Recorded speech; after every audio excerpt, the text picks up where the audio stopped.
ప్రతివాడు కూడా నేను ప్రవక్త కదండి. హీస్ ఎ ప్రోఫెట్ ఇంగ్లీష్లో. కానీ ఇప్పుడు ఏమైంది, ప్రాఫిట్ కాదు ప్రోఫిట్ అయిపోయారు కదండి. వీళ్ళకి అర్థం, పెద్దలకు అర్థమవుతుంది. ప్రాఫిట్ అంటే అర్థం ఏంటి తెలుసా?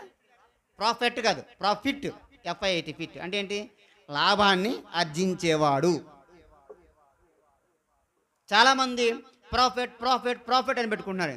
They are not at all profits, they are profiteers అని. వాళ్ళు సంపాదించుకోవడానికి పెట్టారు. నేను ప్రవక్తని, నేను పాస్టర్ని, నేను దేవుణ్ణి అని బైబిల్ పెట్టుకుని తిరిగేస్తున్నారు. వీళ్ళందరూ పాస్టర్లేనా? వాళ్ళందరూ నమ్మేద్దాం మనం? వచ్చిన బైబిల్ పట్టుకున్న ప్రతి వాడిని పాస్టర్ని నమ్మేద్దాం మనం? చెప్పండి, ఒకసారి చెప్పండి. సరే, రేపు నేను సతస్కోప్ మీద వేసుకుని డాక్టర్ని వచ్చేస్తాను. మీ అందరూ చూపించారా? వైద్యం చేస్తాను, మీకు ఆపరేషన్ చేస్తాను, వచ్చేస్తారు. మీరు అందరూ వచ్చేస్తారా? అది నమ్మరు, ఇదే నమ్మేస్తారు. ఇదే దేవుడే తేరగొన్నాడు మనకి. దేవుడే తేరగొన్నాడు. ప్రతి ఓడు బైబిల్ పట్టుకోగానే పాస్టర్ మీరు నమ్మితే నేను అందరికీ సెటస్కోప్లు కొని ఇచ్చేస్తాను. అందరు పెట్టుకుని తిరిగండి, అందరు మీ దగ్గరికి వైద్యం వస్తారు, లేకపోతే నేనే తిరుగుతాను.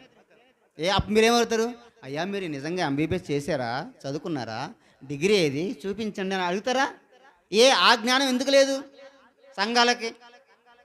అంటే నేను మన గురించి మాట్లాడట్లేదు సుమా, నేను మొత్తం తెలుగు ప్రజలు, లేకపోతే ప్రపంచంలో ఒకవేళ ఇంగ్లీష్ వచ్చినోడికి తెలుగు వచ్చి ఉంటే కనుక వాడు కూడా చెప్తున్నాను, అందరికీ చెప్తున్నా, అందరికీ క్రైస్తవులు అనేవారికి చెప్తున్నా. అయ్యా నువ్వు నిజంగా డాక్టర్ చదివేవా, కోర్స్ చదివేవా, చదువుతావా అని అడుగుతారా లేదా? లేదా వెళ్ళిపోతారా? డాక్టర్ని బోర్డు పెట్టుకుని వెళ్ళిపోతారా? మరి బైబిల్ పెట్టుకోగానే అయ్యా నువ్వేమైనా ట్రైనింగ్ అయ్యావా, లేకపోతే దేవుడు పిలిచాడా, పిలుపు ఉందా అని ఎవరైనా అడిగారా? వాడే చెప్పుకుంటాడు ప్రాఫిట్ అని, నాకు నేనే ప్రవక్తని చెప్పుకుంటాడు, వాడిని పిలిచేస్తున్నాం మనం. వాడిని అందరికీ ఎక్కి ఇచ్చేస్తున్నారు జనాలు. అంటే మనం అంటే మన క్రైస్తవులు, మీరని కాదు. ప్రాఫిట్ కాదు, ప్రాఫిట్స్ సంపాదించుకుంటున్నారు. నాకు ఇది బైబిల్ మూసుకుంటున్నారు.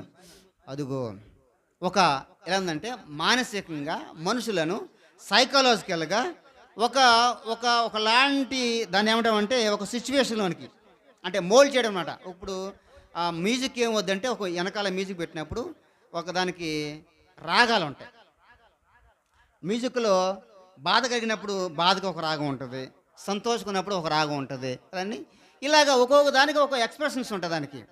అంటే మూడ్చడమే పడకనే ఇలాగా ఏం చేస్తున్న మనుషులు వారి యొక్క భావాలతో వారి యొక్క భావాలతో, హావభావాలతో వారు ఏం చేస్తూ ఉంటారంటే దీనత్వం చూపిస్తూ, ముఖ కవలికలో దీనత్వం చూపిస్తూ, హావభావాలతో ఏం చేస్తారంటే నేను దేవుని సేవకుని చెప్తారు.